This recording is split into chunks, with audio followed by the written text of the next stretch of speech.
Crucible is like no other venue. For 17 days, you have to be mentally and physically strong. If you switch off for a moment, you could be going home. It's every player's dream to walk out onto that stage. You hear the announcer. This is Sheffield, this is the Crucible, and it's time. And the crowd roars.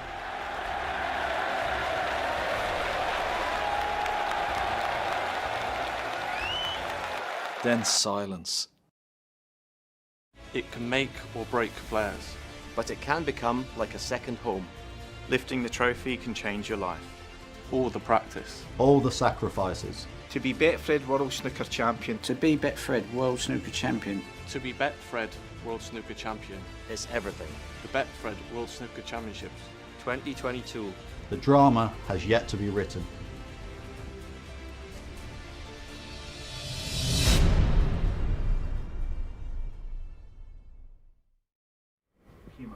Happy Crucible Eve. I hope you're all well. The action starts tomorrow at 10 o'clock. Mark Selby is out first, our current world champion, and this man alongside me won the World Championship in 1997. Ken, great to see you. Yeah, you too, Mark. Really excited about the World Championship and looking forward to it getting kicked off in the morning. And do you still think about 1997 every day? Of course, of course, and I remind Stephen Hendry about it at every opportunity. But yeah, no, of course. I'm looking at some of those pictures, you know, of years gone by, lads picking up the trophy.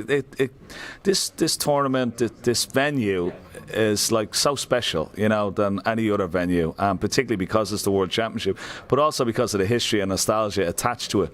I grew up watching the images of Alex Higgins winning it and Dennis Taylor winning it all those years ago, and they were inspiration for me, and all these images will be inspiration for a lot of young kids taking up the game as well. Did it mean more for you in 97 because you beat Hendry? Because let's be honest, he was by far the best player. I think that was probably the icing on the cake, because he was gone for 6 in a row. He'd been unbeaten. He was gone for like 30 matches in a row, which is quite an incredible record. So yeah, I think beating him, because he was the best of the 90s, you know, and the best here at the Crucible for those 10 years that he's absolutely dominated. So to beat him in the final was, yeah, probably the icing on the cake, you know. And then 1998, of course, you nearly went back to back. A certain young John Higgins. Young John Higgins, yeah. And here he is. And he's still going. Yeah, and he's still going. Yeah, John Higgins. I mean, I had such a wonderful year with the trophy. You know, I took it everywhere with me. And it was on my mother's TV in our front living room back in Dublin. I'd wake up, come down, give it a big kiss. And, you know, the opening of an envelope, and I was there with the cup, you know. So I had such great fun with it, you know, bringing it to Old Trafford, bringing it out into Croke Park and Lansdowne Road at the time as well. Yeah, it was just tremendous. And I didn't want to give it back, and I tried my best the following year. Got to the final, but John Higgins, you know, he played superb that year, and it was too strong. And we'll hear from John Higgins later on in the show. And we'll hear from Ronnie O'Sullivan, Mark Selby. Eddie Hearn is going to join us as well. The favourite is Neil Robertson. He's been heavily backed 7-2. He's won this before in 2010. But the best he's done since then is just semi-final. Semi-final, yeah. But very he's been surprised. the best player this season, hasn't he? Yeah, without a doubt. I think he comes to this tournament, you know, the form horse. You know, and I think he's going to take some stopping. The way he's been playing, I mean, the way he played in the Tour Championship to beat John Higgins from 9-4 up or 9-4 down to win 6 in a row was just incredible.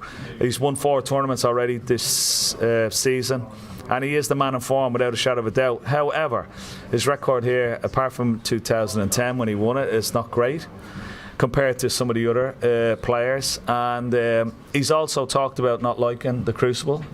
That he thinks is too cramped, particularly before it gets down to the one-table venue. So that may be stopping him from winning the World Championship this year. That would be the only thing for me, as well as like some of the players that he's got to play. But if he has that in his head, that's not a good sign. So it will remain to be seen. He came here with great form last season, and last year, you know, coming here winning the Tour Championship as well, but came unstuck against Corin Wilson. So he is the form player, but as we know, like a lot of the form players coming into this tournament have come unstuck. I know it's easier said than done. Has he just got to get them out of his mind and just think, right, let's get to the one table setup, and then the tournament starts? I think what they should do, and all the players should do here, is embrace the Crucible for what it is. You know, there's no point talking in the press that they want it moved to a bigger venue, down to Ali Pali or whatever.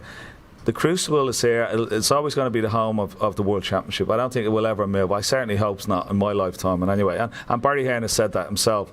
So embrace the Crucible for what it is. Enjoy it. Enjoy the atmosphere out there. Yes, it is a little bit cramped, but just enjoy it. Look at that. And when it's packed, and the atmosphere, I'm sure, will be so good this year, even better than previous years, because of what we've gone through over the last couple of years. And do you know who's playing right now? Barry versus Eddie Hearn. There you go. Look at that. It's amazing. And when that's full up and the crowd are in tomorrow morning, it'll be an amazing atmosphere. So just embrace it, enjoy it, and for Neil Robertson's point of view, just go out and try and do your best. He's playing so well at the moment. Neil Robertson is our favourite. We're going to hear from Eddie Hearn when he finishes that frame against his dad. So Eddie Hearn will be joining us very, very shortly. So Neil Robertson, the favourite. Second favourite, Judd Trump. Won the championship in 2019, but in and out of form this season, Judd. Yeah, he has. He's won 2 tournaments. You know, he played very well in Turkey, and of course he won the Champion of Champions. So.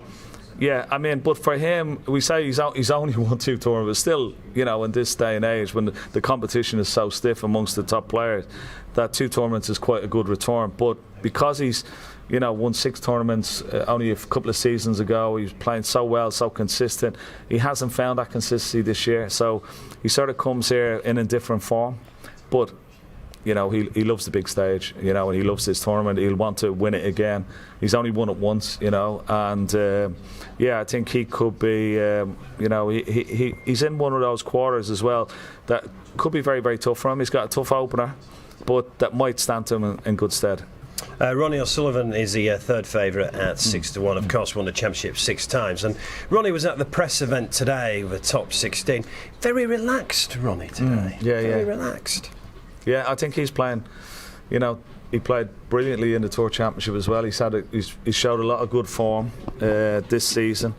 And yeah, I mean, sometimes we've said that 17 days for Ronnie here at the Crucible is too much. Look at that. The class of 92. The class of 92, yeah. 79 Crucible appearances between them. Well, the class of 92 at football retired ages ago, but these 3 are still absolutely top of their game.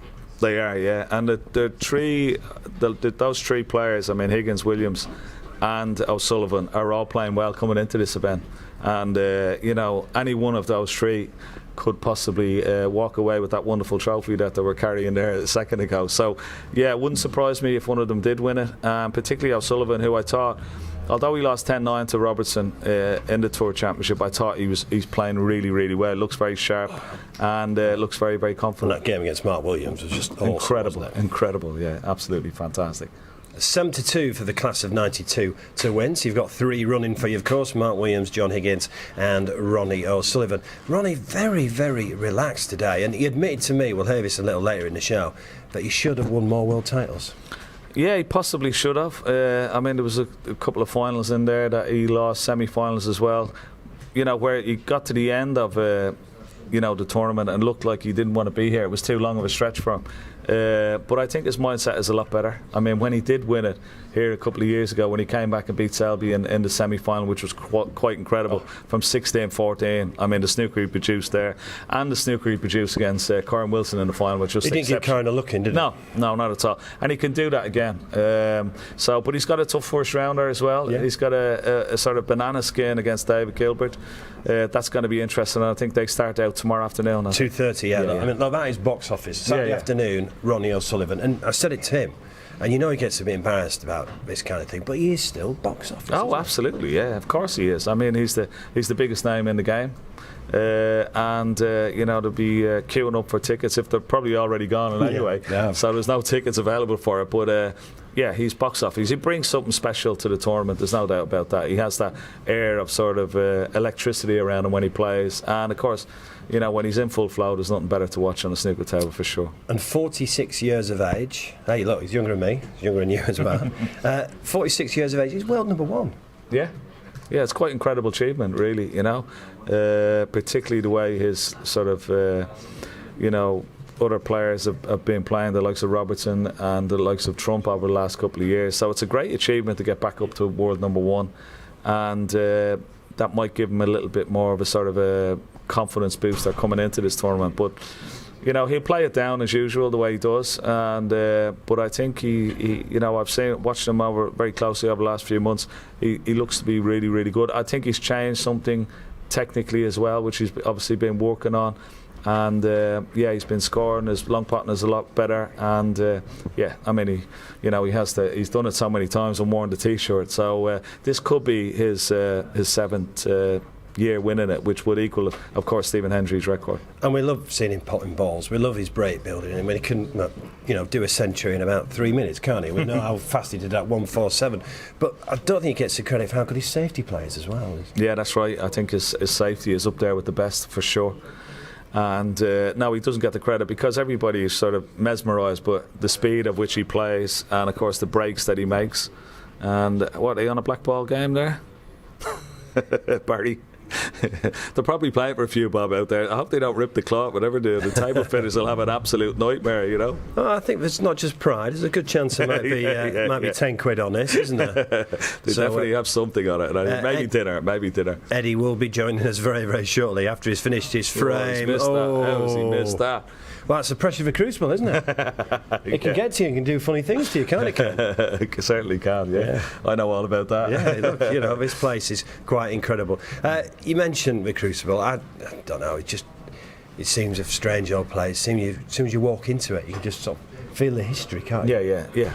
That's what it does to you, you know. I mean, when you come into the city and you see the signs for the Crucible, you know, it sort of gives me the goosebumps. But, walking out those stairs, walking down the stairs into the arena floor, for me it's very, very special, you know. And it used to be really nervy in the dressing rooms before you'd go out, like that 5 or 10 minutes before, and they used to play that music, like pop black music and the old snooker music. I can't remember the name of the song, the rag something it's called. But when they play that music, the tummy used to go around, like it used to get you going. You couldn't wait to get out onto the table and start playing. Like they're the worst moments. But when you get out and start playing and enjoying the atmosphere, it's just fantastic. We've got 3 debutants. What advice would you give to them? Just go out and enjoy it, you know. They sort of play. You've got to play like it's sort of. The old saying is, play as if it means nothing when it means everything. But you just have to go out there with a smile on your face and just really enjoy it, you know. And it's very important, like when they play in these matches, that they settle down very, very quickly, you know. They're going to miss a few, you know. Being so close to the crowd is going to, you know, probably put them a little bit on edge, you know. But if they settle down early, they can just really and savour the atmosphere. I think that's very, very important. You know? You did an excellent job on Judgment Day on Tuesday and Wednesday. I loved that coverage. And qualifying is brutal. Oh, it's brutal, isn't it? So, brutal. So, you know, whatever you think about these qualifiers, they are coming in match ready. Yeah, they are. No ring rust. No ring rust, and there'll be, you know, some of them have had, you know, 4 matches, some of them have had 3 matches. So they'll be very, very sharp. They'll be confident, and it's going to be interesting. It's always interesting to see how the sort of the debutants sort of how they fare, how they can cope with the pressure. You know, when I first came here back in 1991, I drew Steve Davis in the first round, and I was here when I was a 14-year-old, and I watched Steve Davis on the same table I was playing him, and I was sitting beside him just like I am with you now here. And I'm looking at my name in lights next to Steve Davis MBE, and it was almost like a dream, you know. And I never settled. I was like 4-0 down within the hour, and it was only when I got back to the dressing room when I came back out, and, you know, I went back on the practice table and I said, "Look, come on, do something here. You're not going to make it all the way to the Crucible and go down like this." So I managed to claw my way back, and I eventually lost 10-8 in the end, but like an amazing experience. And we talk about the debutants, but there's some real experience in the qualifiers as well. Look at Stephen Maguire, what a match he's going to have against Sean Murphy. Ding! Yeah. Well, last time Ding came through the qualifiers, he reached the final in 2016 and lost to Mark. Yeah, I think there's it was 3. There was Stephen Maguire, Ding, and of course Matthew Stevens, you know. So those great 3. To see him back. Yeah, great to see him back. I mean, he's had a couple of finals here. Ding has had 1 final, and Steve Maguire has had a couple of semi-finals. So, yeah, I mean, those 3 players, for the top 16, they would have wanted to avoid those players, I think, because they bring a lot of experience to the Crucible. They won't be fazed by it. They love it. So I think whoever plays those lads, I know Sean is playing Stephen Maguire, Ding is playing Kyron Wilson. I mean, that's like probably one of the ties that are around, along with O'Sullivan and Gilbert. And Matthew Stevens playing Jack Lazowski. So they're 3 mouth-watering ties, and I think a couple of seeds could topple there. I know you're still playing, but you're going to be in the commentary and guest for the next 17 days. Yeah. Do you enjoy it? I love it. I love it. I can't wait. Is it the next best thing? It is the next best thing. Yeah. And I just love the game. I just love the game. I love Sheffield. I love the Crucible, and I love catching up with the likes of JB and Dennis and John Parrott, Steve Davis, Stephen Hendry. We have a great laugh. And Hazel, of course, is back, which is great. Rishi and Seema, so it's a great team. They're sort of like my snooker family, so I enjoy being around them, enjoying the crack, and enjoying the excitement of all the matches that we're going to see over the next 17 days. And when you have a late start on a Thursday, you all go and play golf in the morning. We all go play golf and try and take some money off each other. Yeah. It's the bragging rights, not the money. It's just the bragging rights. Fantastic. Now we kick off tomorrow morning at 10 o'clock on the BBC and Eurosport, and our current world champion always kicks us off, Mark Selby. Look, he's had a tough time. Yeah. I just think full credit to him to come out and admit he's had a tough time, because that can help other people out there. Yeah, absolutely. I think it's to sort of cause awareness of the sort of mental health issues that not only Mark has gone through, but a lot of some of the other players have gone through as well. So that is a good thing, to come out with it and seek help. And I know he's been seeking help, and he's feeling a lot better because of it, which is great. And it'd be great to see him come back here as defending champion and play really well, and I think the most important thing is that he gets well first, and that we all wish him well on that. But I hope to see him play well. I'm sure he will. He's a true champion. He's won it 4 times, and he's one of the toughest players and one of the best match players that has ever played this game. Make no mistake about that. And if he's playing at his best, he's going to be very, very difficult to stop. He's won 4 world titles. 4 world titles, yeah. And I mean, if there's a fully fit Mark Selby, he could go on and win 7 or 8 world titles. That's how good he is, and this Crucible, this format, the longer matches, this suits him down to the ground. We've seen that many times over the last few years, how he's come back, the guys that he's beaten, and he's not afraid to slug it out. He can score, so he can play every single type of game, and the Crucible certainly suits him. And he's only 38 years of age, so you've said, he can add to that form. Oh, absolutely. I've no doubt about it. No doubt about it. He's got sort of the age on his side, so he's got 8 years on the likes of O'Sullivan, Higgins and Williams. So yeah, he could add another 3, 4 if he stays fit and healthy, and he keeps playing well. Ken, thanks very much for joining us. Pleasure. Will you help us out over the next 17 days? Absolutely. Okay? I look forward to it, Mark. I always look forward to it. It's been great seeing you. Great seeing you in person as well, and not on Zoom. And I'm told the score between these two. Now, if you've backed Barry Hearn, you're collecting, because Barry Hearn 66, Eddie 39. Wow. So. In fact, they're still playing, aren't they? Just 2 balls on the table. Yeah, he's playing for snookers. Yeah. Well, you're gonna keep playing, aren't you? If you've got the chance to play here at the Crucible of Dreams. So Eddie will be joining us very, very shortly in that arena at 10 o'clock tomorrow morning. We will see the reigning champion Mark Selby. I went to go and see him last week, and obviously, first of all, asked him how he's getting on. Mark, most important question: how are you? Yeah, I'm okay. Better than what I was. I feel like I'm turning the corner a little bit, which is good. Didn't play in the last 2 tournaments just to give myself a break and sort of focus on myself. But yeah, looking forward to the World Championships. And how's practice been? Yeah, it's been okay. I've been back playing probably about the last 4 or 5 days, so slowly getting back into it. But it's been good. I sort of got the buzz again to play. I suppose having a break sometimes is good and coming back fresh. So sort of got the hunger to play again, which is nice. Let's take you back 12 months. How good was that, winning a 4th World Championship? Yeah, it was fantastic. Even more sweeter because the way I lost to O'Sullivan in the semis the year before, felt as though if I'd have won that game against O'Sullivan, I'd have fancied winning the final. So that was sort of hard to take at the time. So to actually go back the following year and go on and win it again was amazing, really. And winning 4 puts you with some greats, doesn't it? Yeah, John Higgins, obviously, and all the other people. Andrews won it 7, Ronnie 6. So to be in that small category with them players of the all-time greats of the game is fantastic, really. And how good was it walking it out? That final night, we had a capacity crowd after all what the country had gone through. The atmosphere was electric. Yeah, it was fantastic. I mean, even in the early rounds, from going there the year before having no crowd to just even having, I think at the early rounds it was like 25%, something, then it gradually increased.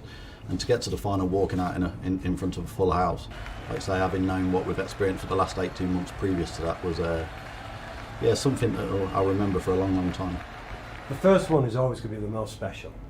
Yeah, for sure, and it still is for me, because I mean, obviously that's the one what I'll always remember. And I always said if I was to win one of the big tournaments, I'd always want to play the greatest player to play the game, which is Ronnie, and I played him in the final, and winning my first world title and beat him in the final was probably the icing on the cake, really. But winning a 4th is pretty special. Yeah, I mean, all I ever wanted to do as a snooker player growing up was to try and become world number 1 and world champion. So once I achieved them, if I'd have only won the worlds once, I'd have been happy. But to win it 4 times was something beyond my expectations. And what would it mean if you could do it again? Yeah, I mean everything. I mean, obviously I've won it 4 times, so there's no reason why you can't win it again. But the standard of snooker nowadays is as tough as ever, and the tournament in general is the hardest tournament to win over 2 weeks, physically and mentally. So I'll go there trying as always, and we'll see what happens. Because you're only 38, and I say only 38. But I don't look it, do I? No, you look a young 38. But I say only 38 because look at what Higgins, Ronnie and Mark Williams are doing. Yeah, exactly. I mean, people like them sort of inspire me, because you always think, right, I'm getting on now, I'm getting older, and you don't know when your last match is going to come. But you look at people like you say, Ronnie, Higgins, Williams, still competing at the top of the game, still challenging for tournaments. So when I look at their age, as long as you stay healthy and fit, for me, if I've got the hunger, that tells me that you can still play to their age and play to that level. So there's no reason why you can't. It's just whether I still keep enjoying the game that much. And how will it feel getting introduced as world champion on that Saturday morning? Yeah, I'm looking forward to it. The last few months has been quite tough off the table and even on the table because how I've been mentally. So that's probably be good walking out there to have something to smile about. You'll get a brilliant reception. I hope so. I mean, every time I've gone out there as defending champion in the past, it's been great. Playing on that first day is amazing as well, starting the tournament off, but all you want to do is just get that first round win out the way, because if you don't win, then you sort of feel as though you're out the tournament before it's even started. So I'll be going there trying my hardest and really looking forward to it. You've mentioned you've had a tough few months. Yeah. Do you feel in a better place mentally? Yeah, I mean, I'm not out the woods yet, but I definitely feel as though I'm going in the right direction. I've been working with a psychiatrist doctor from London who's been brilliant. I've been working with him since January, and he's seen the improvements in me. I've slowly started seeing the improvements in me, and so is Vicky, so I feel like I'm going in the right direction. And how tough was it to actually talk about it publicly? Or how tough is it to talk about it publicly now? Yeah, I mean, it was tough because I feel like I've been going through it for quite a few years, and I've just been bottling it up and just getting on with life and not really letting many people know. I mean, obviously Vicky knows that I've been struggling for quite a while, but to actually physically say it was tough, and hence why obviously it took me so long to come out and say it. But when I did say it, straight away I felt as though half the battle was won by saying it, because I feel as though I can be myself now. I don't have to like put on a front, and if I wasn't feeling great and people was asking you, are you okay, you could actually say no, where before I was just saying yes and basically just lying really and bluffing it. But now I can just, if I'm not having a great day, I can just tell people, and they obviously know why. Are you hoping it might help other people as well? Yeah, of course. I mean, that wasn't my aim to do it, but I mean, the amount of people what's contacted me through social media and saying well done for speaking out, obviously it's not easy to do, and a lot of people that's contacted me saying that with me speaking out I've helped them as well. So hopefully I can help other people by speaking out, and it just shows that it's nothing to be afraid of. You know, it's okay not to be okay sometimes. And do you think taking this break from snooker has helped? For sure, yeah. I mean, the doctor advised me at the start to try and carry on playing if I could while I was getting the help, because it might sort of take my mind off things. But snooker's a hard enough game if you're mentally right, so if you're not mentally right, it's even tougher. So I gave it a go, and then I felt as though I was probably not coping too good. So to have that break for a few tournaments and have a few weeks off and do some more work with a doctor and work on myself a bit more, I feel like it's helped. And right now, you're not looking beyond that first match at the Crucible, snooker-wise?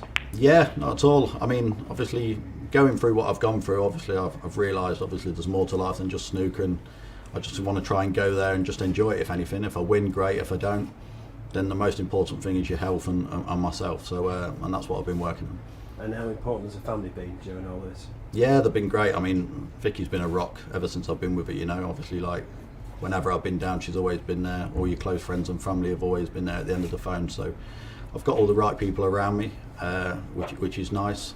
But at the same time, if I wasn't willing to help myself, which I wasn't at the time because I wasn't speaking out and telling people, then it was always going to be the way I was. But now I've come out and said it. Obviously, I've got the help, and everyone else is rallying around to help me as well. Well, the very best of luck. I think it's been very brave what you've done, and look, you've been a brilliant world champion for Betfred, so thanks for what you've done. Cheers, Mark. Thanks a lot.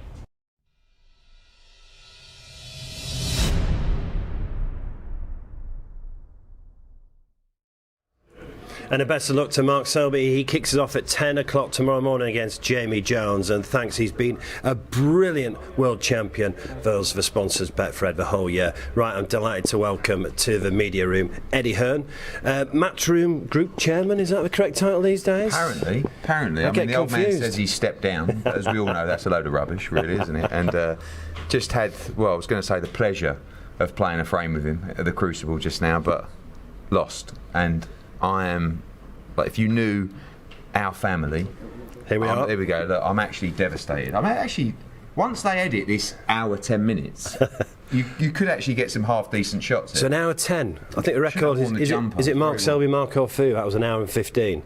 So you didn't just quite get the record. Oh, come on, playing your dad at the Crucible. How good is that? Here we go. Look, what's happened here? No, I'm not sure this was anything. Maybe a bit of coaching, maybe. Yeah.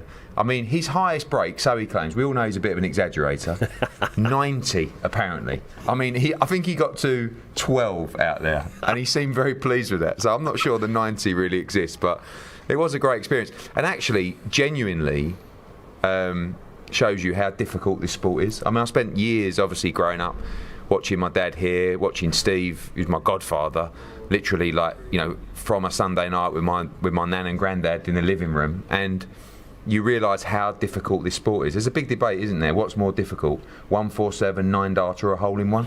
It's not even a question. I mean, these guys are very special.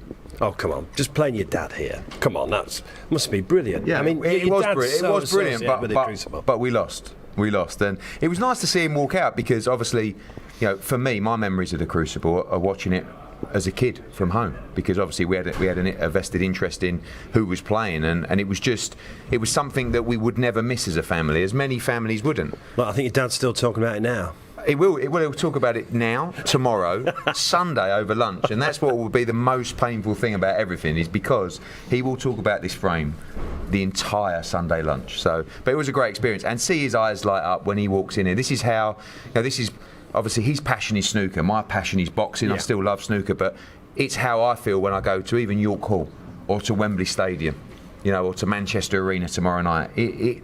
I know the feeling. And obviously snooker to him is a massive part of his life, and it's something he's incredibly passionate about. Come on, let's talk the snooker heavyweight. So, I mean, what a field we've got. I mean, 7-2 the field. That's how wide open this World Championship is. Yeah, I was just talking to you. I was asking you about the favourites for the tournament. You know, as a casual snooker fan, it's always, if I'm betting on snooker, which obviously I don't and can't, but Ronnie O'Sullivan is the guy. Was it 6-1 you're talking about with Betfred? You know, I mean, that Ronnie's always valued because the excitement that he brings. Obviously, Neil Robertson playing great snooker, Judd Trump as well. But, you know, for me, Ronnie's the one, and he's the guy that can light up this tournament. As I said, from a casual fan's perspective, he's the guy that us casual fans look out for. He's the guy that you want to go deep in the tournament, because you know it's going to bring a lot of excitement. And we're going to hear from Ronnie O'Sullivan a little later. I said to him, look, you're box office, Ronnie. You are box office. He is, and it's difficult. You you know, when you talk about the discipline of the game, and, you know, Jason Ferguson and those guys do such a great job. I've been in board meetings before at World Snooker where, you know, they're talking about players and player behaviour, and again, going back to a casual fan, you almost want to let it go. You want rivalries, you want a little bit of confrontation. This is a gentleman's sport, it's not boxing, but at the same time, those storylines are great, and Ronnie is box office in everything he does, when he's at the table, when he's not at the table, even the controversial comments, they might upset a lot of people, but the truth is, they're going to create headlines and they're going to be good for the sport. And he's admitted to me today that he probably should have won it more than 6 times. Well, the talent that he has, I mean, you talk about Davis and you talk about Hendry and great players before, but they all say, and people within the sport say, that Ronnie O'Sullivan is the most talented player of all time. So to not win it more than 6 times probably doesn't do his ability justice. But I've known Ronnie for years, not closely, but I've seen his love for snooker, as everybody has, come and go. And you know, I haven't spoken to him recently, but from an outsider's point of view, it looks like he's committed to the sport. It looks like he wants to win, and I think if Ronnie is motivated, I think he's going to be very difficult to beat. And it's quite incredible. Ronnie's now world number 1 at 46 years of age, and you've got John Higgins playing as good as ever, and Mark Williams, who's still around. His class of 92 are fantastic, aren't they? Yeah, and you know, good to see. I mean, again, Mark Williams is someone that sort of, when I stopped watching snooker because Steve started to fade away from the sport, Mark Williams was there, and he was one of the young guns coming through. Another great character, great personality, great player. And these are the household names. We need young blood coming through the sport, but we still need those household names that everybody can associate with. Ronnie O'Sullivan, Mark Williams, John Higgins, you know, Judd Trump, of course, Neil Robertson. These are the players we know. Fresh blood needs to come through, but yeah, the old boys seem to be still battling away. Yeah, look, it's a huge weekend for Matchroom. You're going to be at the Manchester Arena tomorrow night. It's a big night for Conor Benn, isn't it? Yeah, I mean, last night we had Premier League darts. Tonight, obviously, we're here with a snooker at the Crucible to get underway. And Conor Benn at Manchester Arena with Betfred again. Thank you for your support across all our different sports. And Conor Benn is a big star for British boxing, starting to become a big global star as well. One of the best welterweights in the world. You know, there's a big fight with Kell Brook brewing, obviously a Sheffield boy as well. And he's got a tough fight tomorrow against Chris Van Heerden. First southpaw that he's faced in his career. Conor Benn now 20-0, top 5 in all the governing bodies across the world. Very exciting. You know, fights off emotion just like his dad. And starting to get very close to a shot at the world welterweight title. He's only 25 years of age. He's obviously got to get through tomorrow night. How far off is he? I think this could be. I think world title, probably 2 more fights. But I think if he gets through tomorrow night in style, I think he's ready for one of those names. You know, whether that's a Mikey Garcia, an Adrian Broner, a Kell Brook. You know, he wants those big fights now, and I think the work that he's done in the gym, and he keeps passing these tests with flying colours. And if he does that with Van Heerden tomorrow night, I think he's ready for a really big fight. And we're in Sheffield. Kell Brook could be a hell of a fight, couldn't it? Yeah, we tried to make that fight for the summer, which we'll continue to do if he wins on Saturday. But Kell Brook, you know, most of my time in Sheffield was spent with Kell Brook in the gym, or trying to get him down the gym, and he's had a good resurgence. Of course, beat Amir Khan, and he's looking for a big fight himself. And talking about pedigree and family, Campbell Hatton tomorrow night. Yeah, first time in Manchester in front of fans. We actually had him at the Manchester Arena when we were behind closed doors, and it was a bit depressing, to be honest with you. But obviously his dad has filled up that arena so many times over the years, and he's got a big crowd coming to support him tomorrow night. Similar to Conor Benn, in that a guy with very little pedigree, just great genes, and you know, when he first started his career, looked a little bit out of sorts. Now he's really starting to settle down. He's gaining the experience. A lot of pressure on him. But there'll be a big crowd in Manchester for Campbell Hatton tomorrow night. There certainly will be. I mean, his dad, that fight against Costa Zoo, is one of the best fights I've ever seen in Manchester. Yeah, and you look at the support that Ricky Hatton had. I mean, he was probably one of the last sort of dying breed of fighters that would fight and then be in the pub the whole week next week, and people loved him. I think he took 30,000 to Vegas for the Mayweather fight. And Campbell Hatton, who is not in the pub after every fight, is also very popular, obviously as a very nice kid as well, but through the Hatton name. And Manchester will be out supporting him tomorrow night and supporting his journey. And you've got a huge month, haven't you? Katie Taylor, Canelo's not too far away as well. Again, we talk about how my dad feels about the Crucible. For me, April 30th at Madison Square Garden, Katie Taylor against Amanda Serrano, the biggest female fight of all time. And then the week after, you know, over to Las Vegas to promote Canelo Alvarez against Dimitri Bivol. So that's 2 bucket list back-to-back fights that we can't wait for. And obviously Conor Benn do the business tomorrow, and then we head out to America for the big one. And what's the latest on AJ? We're looking at probably July. The next fight is definitely the rematch with Alexander Usyk. Definitely. Definitely. We're going through the different approaches that we've had from multiple sites, looking at dates as well, speaking to U16, but that's definitely the fight you're going to see. The rematch, a really big fight, a must-win fight for Anthony, and a fight he's confident in. You know, it was a very tough fight first round. The time round he got it wrong, but he was beaten by a pound-for-pound great, and he's got to try and put it right in the rematch. And do you know where the fight might be? Could be London. We'd like it in London, but Mr. Usyk is also on a split of the money, so he's after obviously the big bucks, and that could come from the Middle East, could come from America. But in I think 2 weeks we'll have an official announcement about where it'll be. And obviously you're not involved in next Saturday with Tyson Fury versus Dillian Whyte. How do you see that fight? I think it's a good fight. I think Tyson Fury's a big favourite in the fight, but you know, we worked with Dillian for a number of years. Very tough. He has a great left hook. He has the ability and the power to take someone out with one shot. And if you don't have that, I don't see how you beat Tyson Fury. So it's going to be very awkward for him. But he's got to hang with him. He's got to make him work. Dillian's very tough, very fit, very strong. But Tyson Fury, at the moment, best heavyweight in the world on paper. So, you know, he's going to be firing on all cylinders. But Dillian Whyte, if Tyson Fury starts getting sloppy and Dillian Whyte lands the left hook on the chin, there'll be a new heavyweight world champion. But you fancy Tyson? I want Dillian Whyte to win, but if you're asking me to pick one on paper, then Tyson Fury's going to be the favourite for the fight. But it's heavyweight boxing. That's why it's so exciting. And do you think we'll ever see Tyson Fury versus Anthony Joshua? I really do. Or is it on too any many level. variables now? No, on any level. Like, it could be for the undisputed heavyweight world championship. Could be for nothing. I still think we'll see that fight, because that fight for me will always be the biggest fight in the division. You know, it's Manchester against London. You know, it's the years of he said he doesn't want to fight me, he doesn't want to fight me. If we can make it in their prime, which is now, you know, the winner basically of Whyte against Fury will fight the winner of Usyk and Joshua, and that'll be for the undisputed championship. So I believe AJ can beat Usyk, and listen, he might end up fighting Dillian Whyte for the undisputed championship, but if not, Tyson Fury fight. But I do believe we'll see that fight. And have you got a rematch clause with your dad? Unfortunately not. This is probably one of the first matches or fights I've been in where I haven't secured a rematch clause, and there is no way he will give me another frame, because he's going to dine out on that.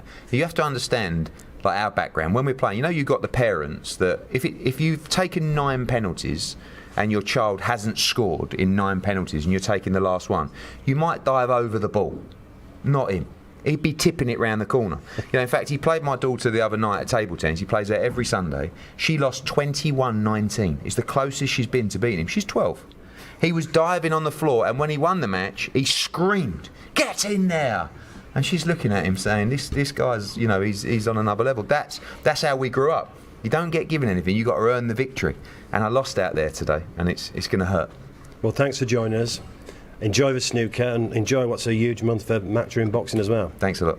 Really, thanks so much to Eddie for joining us. Let's go to live pictures inside the arena again. It really is the theatre of dreams for us snooker fans. We're about to welcome another very special guest, so thanks so much to Eddie Hearn. Just beaten by his dad. You could tell he was absolutely gutted, but I'm delighted to welcome to the show. He's going to be your World Championship final referee. It's Olivier Marteel. How are you doing, sir? I'm fine, thank you. How are you? Yeah, very well. Very well. Now, you kick us off in the morning, don't you? I do, yeah. Are you ready for it? It's absolutely. I can't wait to start. Do you get excited as we all do, walking into the Crucible? Oh, I get excited even when I drive by with the car, arriving in Sheffield, and I see the Crucible, and I got goosebumps all over the place. And even when I'm not here, like in the last 2 years, when I see players and officials coming in, and I'm like, I've got it, I'm not there, whatever. So the Crucible is something special, yeah. And this is going to be your second World Championship final? It's going to be indeed. My first one was in 2015, Sean Murphy and Stuart Bingham. Stuart Bingham prevailed 18-15. So it was a great match, absolutely delightful match, and I hope to have the same this year. And you mentioned the last couple of years you've not been here, but you've been doing outstanding work the last couple of years. Just tell everyone what you've been doing back home in Belgium. Well, probably everybody knows that I'm a nurse on radiology, and then when COVID struck, we opened the second A&E in the hospital where I work in Veurne, small town, small hospital. And I had days off to come to the Crucible, to the World Championships, but then it was postponed to August. So I told my head nurse, I said, listen, if you need me, I'm home anyway. And so they opened the second A&E, especially for COVID. And I just jumped in. I had the occasion to go, and I did. And that was the start of the pandemic, the first wave, and so on. So it's been a hectic 2 years, but it has been everywhere in the world. So I'm not the only one. There's hundreds of thousands, maybe millions of nurses around the world who also have struggled. No, look, I mean, thanks for all what you've done for us. It's just quite incredible. But to take you back, how tough was that period? Yeah, it was tough physically and also mentally, because at the start there were no tests. There was nothing we could use. So people came in the A&E, and then they didn't know which A&E they had to take. For instance, they had abdominal pain, but also a cough or whatever. So which one? The one on the left or the one on the right? So we had to make sure that everyone who had COVID stayed in the COVID A&E before going to a special ward, especially for the COVID. And the other ones were transferred to the other A&E because they didn't have COVID. So it were long days, when you started at 8 o'clock in the morning, but you never knew when you finished in the evening. Could be 5, could be 6, could be 7. And it just went down in waves. One day you had 30, 40, 50 or more patients, and the other day you only had 10. But still, you needed to be careful not to mingle the ones with and without COVID. Otherwise you could have a spread within the hospital. So yeah, it was tough. And am I right in thinking you're going to referee the final, and then it's back to Belgium, and you've got 9 days straight, is it, in the hospital? Yes, it is, yeah. So I finish here on the Monday evening, and then the Tuesday I travel back by car, and then the Wednesday straight into hospital for 9 night shifts, yes. Quite incredible what you're doing. So how will you feel tomorrow morning and walking out ahead of the players?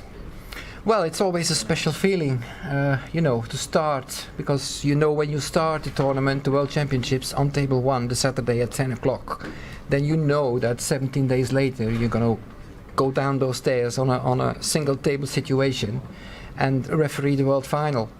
So it's excitement. It gives you a buzz, gives you adrenaline, and makes you focus even more, because you don't want to make even not a small mistake, which maybe no one will see on TV or in the audience. And it gives you, it's something special, it's really the climax of a career as a referee, when you can and you're allowed to referee the world final. And the second time I think is going to be even better than the first, because you know what to expect, possibly. Yeah. One, you know what to expect, but on the other hand, when you've done one, you're part of a club of referees who've done one world final, and in 2 weeks I'm going to go down there for my second one. So that club is, I think, even smaller. So it's more huge, if you want. It's more important for the person, but also for the game. And it gives you a tremendous buzz. Yeah. And as a final question, the whole group of you, I've seen you together today, you all get on as well, don't you? Yeah, we do, because it's a close-knit team. Yeah, it's a good bunch of refs, and we're all friends together, and we have each other's back when something happens. And there's few new referees coming up, like Rob and Desi and Tatiana, because we are not going to be here forever. We are referees who come after a Len Ganley, a John Street, you name them, Colin Brindett. So the next generation is in the making, and that's the way it should be. You look very, very smart, by the way. Thank you very much. And thanks for joining us, and thanks for what you've been doing back home in Belgium. That is quite incredible. My pleasure. Thanks for coming on the eve of the Betfred World Snooker Championship. You'll see this gentleman tomorrow, and you'll see him in the final. Who will be in the final? Well, a man who's won the championship on 6 occasions is Ronnie O'Sullivan. Let's hear from him. Ronnie, how you doing? Yeah, I'm alright. Good, thanks. Another World Championship? You up for it? Yeah, I'm just happy to be here, enjoying it. Good fun. I'm here no matter what for the 17, 18 days. I enjoy doing my work with Eurosport, so if the wheels fall off in the snooker, I can turn it into training camp, which I can get my gym, my running done, my gym, all that sort of stuff, eat good food and still be on site and still watch the snooker and still be around it, At my age, you sort of just want to enjoy life, I'd love to win it, I'd love to go deep in the tournament, but if I don't, there's always there's always other options, you know. But I'll still be here. And how is the running? It's all right, you know, for an old geezer like me that's 46, which isn't really old in You're long not distance. that old. Yeah, I know, but I'm not that good. So as you get older and you're not that good, it starts to sort of like, you know, get worse, if you know what I mean. Whereas if you're a class runner at 46, if you're not that good but you was class in your day, you can still like churn it out. So I have to work hard at it, but I enjoy it. I love when I have a good run and, you know, good periods of training well. So really that's my passion.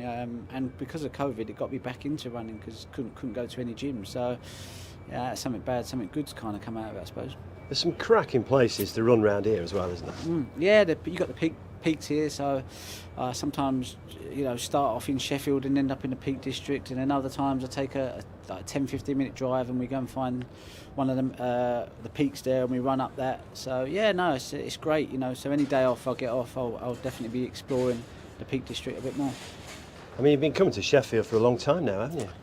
Yeah, I started coming here, I can't even remember, to be honest with you, 1992, 1993 maybe. 93 was your first 93 appearance, was my first one, so I don't know what year we're there, 22. It was nearly 29 years, so 29 consecutive years here at Crucible, which is great, you know. I've been coming here every year, and it gets better and better, I think, as you get a bit more into your latter stages of your career. You kind of like learn to just appreciate just what a good life you got, you know. You say you're 46 years of age, but you're 46 years of age and you're world number one again. Yeah, I don't know, that happened really. Because you're playing well. I don't know, I wouldn't say I was playing great, you know. I haven't really won many tournaments, and I won the world a couple of years ago. Managed to nick a tournament this year, but out of 30 tournaments I got 2 wins, whereas before out of 10 tournaments I was getting 5 wins, you know. So the strike rate is nowhere near as like what it used to, but like I say, I'm not so, I can't be driven by that anymore, and that can't be the reasons why I do or I don't play, you know. I just have to have fun, enjoy it. If I got to number 1, great. Yeah, it just sort of probably goes back to that analogy I said about a class runner, you know. When they're class in their day, even when they're past their kind of best, they're still decent, you know. And I suppose that's what's happened to me, you know. I was pretty very good in my day, but even though I'm not in my A day, I'm still a handful for most people, especially over the distance, you know. Like, to be a higher ranked player, it's not just one tournament, it's over, you know, it's measured on consistency, I suppose. But you must be rocking up here thinking you can win it again. I don't think, I've never thought that, even when I played, you know. I get a feeling during the tournament that where we're going with it, but I never know until that first round's out of the way. You get to the second round, if you can get through that, and I think once you get to the quarters, you kind of, you have an idea of whether this could be your tournament or not, you know. And I know where my game needs to be emotionally, physically, technically. And if, you know, if they don't all have to be 10 out of 10, but if 3 of them are 8 out of 10 and 1 of them's 6 out of 10, I've got a chance, you know. So I just kind of but I'll know that if I'm still in the tournament by end of round 2, round 3, you kind of get an idea of how it'll probably pan out, you know. So carry on the running analogies, it's a marathon here, isn't it? It is a marathon, but in some ways, as the tournament goes on, you just learn to just switch off and just go through the motions, and you know, you don't look for the finish line. You just keep putting one foot in front of the other, one frame in front of the other, and you know, when I look back at the tournaments that I've won here, most of them I've won pretty easy, you know. Like, you know, and I look back at it, I think, well, what was I really worrying about? You know, I won the final by 10 frames, probably never in danger. Semi won that by 8 frames, was really nothing to worry about. Quarters won that by 5-6 frames. Was never in danger. Second round won that with 10 frames to spare. Really had nothing to worry about there, and won the first round 10-1. So no one actually gets close to you. So I think it's just more like what it means to you as a player. I think you just think, I just want to win this tournament. So if you can put that out of your head and just play, then it should be all right, you know. What would a 7th world title mean? I don't know. I think for everyone around me, they'd be excited for me. But I kind of switched off quite a long time ago about how I want to approach my sport, how I want to, you know, just where I want it in my life, you know. And for me to continue playing and enjoying playing, which is the key for me, above anything else, is that I need to just not worry about winning and losing.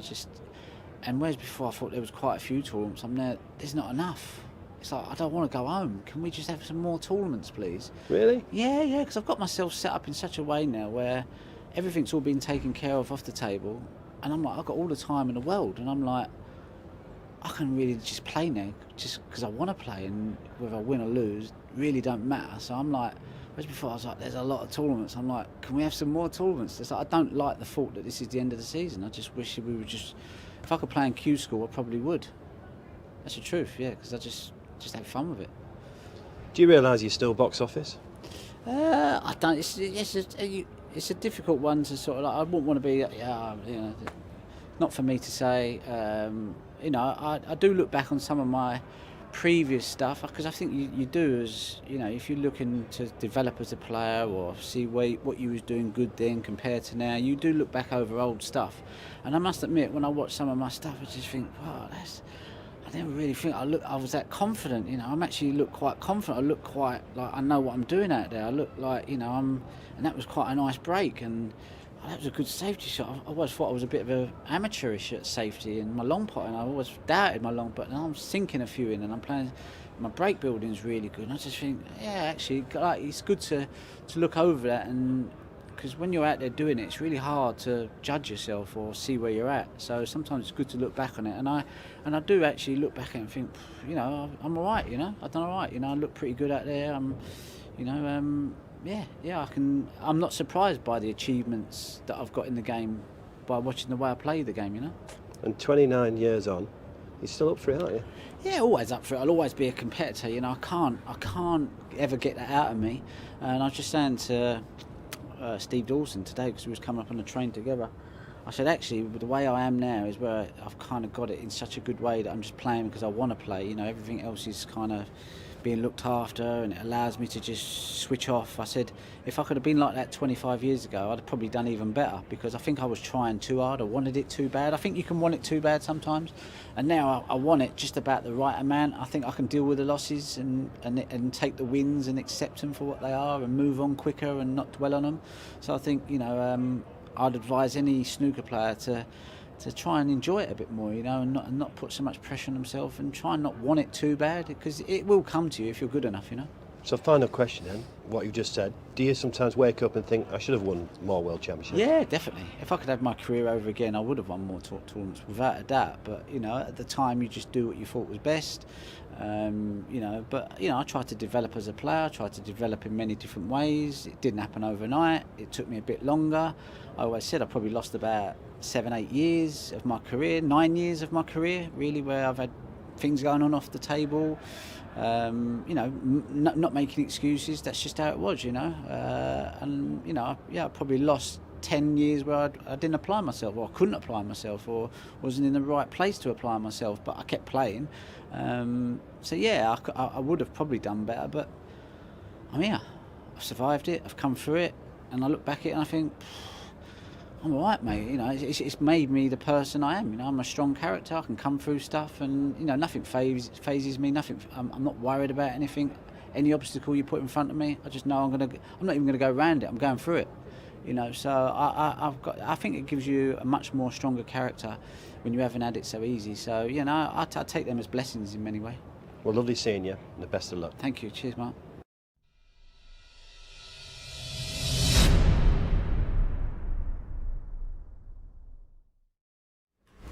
A very relaxed Ronnie O'Sullivan. And this man alongside me, Rob Walker, will be introducing Ronnie O'Sullivan at 2:30 tomorrow afternoon ahead of his game with Dave Gilbert. Very relaxed, Ronnie. Very relaxed. He looks pin sharp. He looks like he's been running. He looks like he's been getting fit. And I think these are ominous signs as far as the 31 other players trying to stop him become Betfred World Snooker Champion.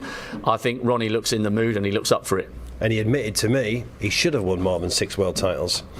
Yeah, I mean, he's been quite honest and open about saying that if only he had approached the sport 25 years ago as he is doing now, he would have won more. But that's something you've got to gradually work towards. You don't just click a switch and suddenly find yourself happy in your life and not caring. And I think it's a fine balancing act with him. He does care, but he can put it into perspective because he has got lots of other things going on in his life. He's got full media commitments. You heard him say there in your excellent interview that he enjoys being away. It's a different style of life. and he can pick it up when he wants, and he can put it down when he wants. And you know, beware the man who has nothing to lose and nothing left to prove. And I think he's in both brackets. And it was a lovely moment today at the press launch. He was stood talking to John Higgins and Mark Williams, the class of '92, 79 Crucible appearances between them. I think we really, really need to savour what's going on at the moment, because with Zhao Xintong and Luca Brecel, you have got the 24 and 26-year-olds coming through. But Ronnie and Mark Williams and John Higgins are still somehow at the peak of their powers. They won't be forever, because Father Time waits for no man. But we really have got to enjoy these next few years, because, my gosh, we will miss them when they've gone. Well, it's 4 world titles for John Higgins. Can he make it 5? Well, I spoke to him at today's press launch. John, how you doing? Brilliant, mate. How are you? You're looking good. Tried, mate, tried. But you're looking fit. Aye. No, listen, it was here last year that I thought to myself, I need to do something. I was struggling with the pressure, how small it is, small an arena, and I'm a wee small guy. I'm only 5'7", 5'8", so when I'm putting the weight on it doesn't look good. So I decided, I had to do something. So yeah, I've lost a bit of weight, and it's helped me this year, I think, in my game. How have you lost the weight? Just doing spin classes. Aye, just doing that. Tough to do, but I got into a wee bit of. Well, I'm putting a little bit of the weight back on, but I think I was mental on it. I was going like 4 or 5 times a week, and I was watching everything what I was eating, but put a bit back on. But that's just what happens. Do you think snooker's changed, that you have to be fitter now because there's so many tournaments and so much pressure? Yeah, I think so. Yeah, and I think if you look at all the top boys, they're as fit as a butcher's dog, I suppose. When you look at guys like Ronnie, back to world number 1, Judd, Ronnie, Robbo, Mark Selby now, so Kyron, they're all fit young men. So you think to yourself, for me to give myself a wee bit more longevity in the game, I just felt as if I need to try and do a little bit of that as well to help me, and it probably has helped me this season.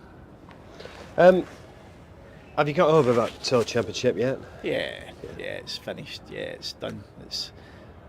Listen, I drove past the petrol garage that I left here last year, and I was in a bit of despair, really thinking the way I was feeling, the way I'd played, and I'm thinking, God, this could be the end. But if I fast forward that 12 months, I'm coming back here and I'm a totally different person, a totally different feeling. I know I've lost a few big finals, but I'm just a lot happier with my game as well, and as a person. So that's the main thing. That's the main thing. Are you taking the positives that you got to these finals? Yeah, that's what I'm doing.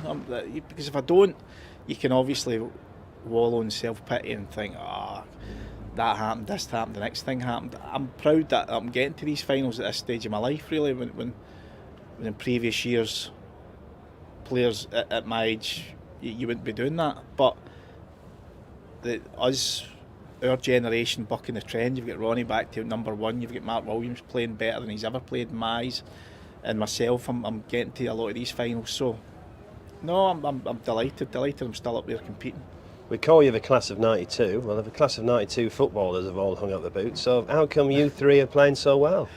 I think it's just because it's not the fitness side of it. I suppose the footballers were classed as the class of 92. I wish we had their money, but it's one of the things. It's a proud achievement to be still up there competing and to be near the top of the game. Now I look up to guys like Ronnie and Mark. I know how tough this game is, and I know how good they are. And as I said, if I'm still competing, I'm over the moon for that. Do you feel like you've got another World Championship in you?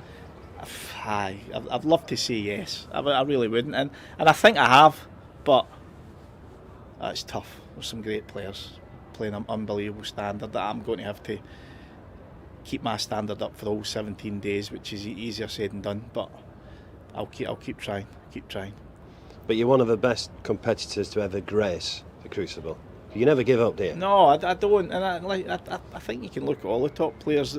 You've got that bit in you that you don't want to give up. You've got that personal pride in your game as well. And and I try to bring that out in my games.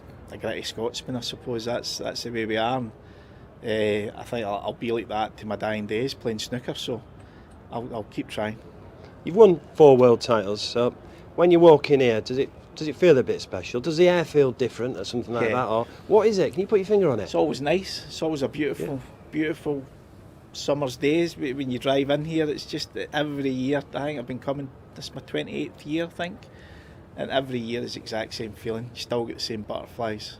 I still get the same feelings that I had when I first turned up here in 1995. It's an incredible place to play snooker, and I'm blessed that I'm still playing and I'm still competing and still seeded through. I don't have to go through qualifiers, which at my age you'd think you'd have to do. I'm still seeded through to be one of the top players, so I'm delighted. As a final question, if you did win it and make it number 5, what would that mean? I think after this year as well, obviously, because I've came so close. I know I won one of the smaller events, the Championship League, but I've lost five big finals. So to win this one, it would make all the effort for the last year. It'd make it all worth it. Well, it's great to see you, John, and it's great to see you playing so well. You too, mate. You too. Cheers.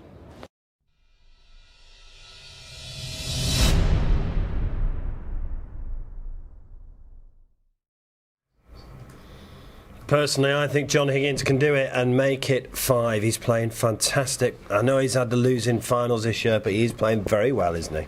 He is. He's one of the most consistent performers this season, and the man is made of granite. I did the live interviews after he succumbed from 9-4 up against Neil Robertson, and that will have hurt John. And I went out onto the arena floor and I thought, wow, I've got to be ready for anything here. He could burst into tears. But immediately he spoke with real grace and said, yes, this hurts, but in the context of what else is going on in the world at the moment, it isn't the be-all and end-all, and I will regroup and regather for the Crucible. He's lost all that weight. He's got to take the positives from all the finals he has reached. He's got as good a chance of winning it as anybody else. And if he did do it and made it 5 after losing 3 finals in a row, 17, 18 and 19, to Selby and Trump and Willow, it would just be an unbelievable story. You've got to introduce all 32 players, so I'm not going to ask you who's going to win, because that is very unfair as the announcer. But how special is the Betfred World Snooker Championship? Oh, listen, this place is the home of our sport. This is the cathedral of snooker. It's so special for us to be here. Just walking in and seeing everybody having a pint and enjoying the sunshine on Good Friday after those couple of years where we weren't allowed to have crowds, and then last year they kind of came back in stages. We really missed them. This is a city that embraces every element of what the Betfred World Snooker Championship means, and it's going to be an amazing 17 days of great drama. Can't wait.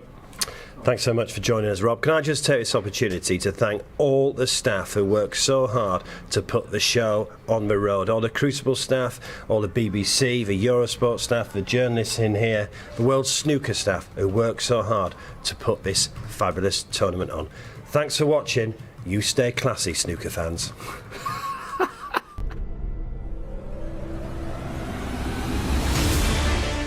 Crucible is like no other venue. For 17 days, You have to be mentally. And physically strong. If you switch off for a moment, You could be going home. it's every player's dream. To walk out onto that stage. you hear the announcer. This is Sheffield. This is the Crucible, and it's time. And the crowd roars.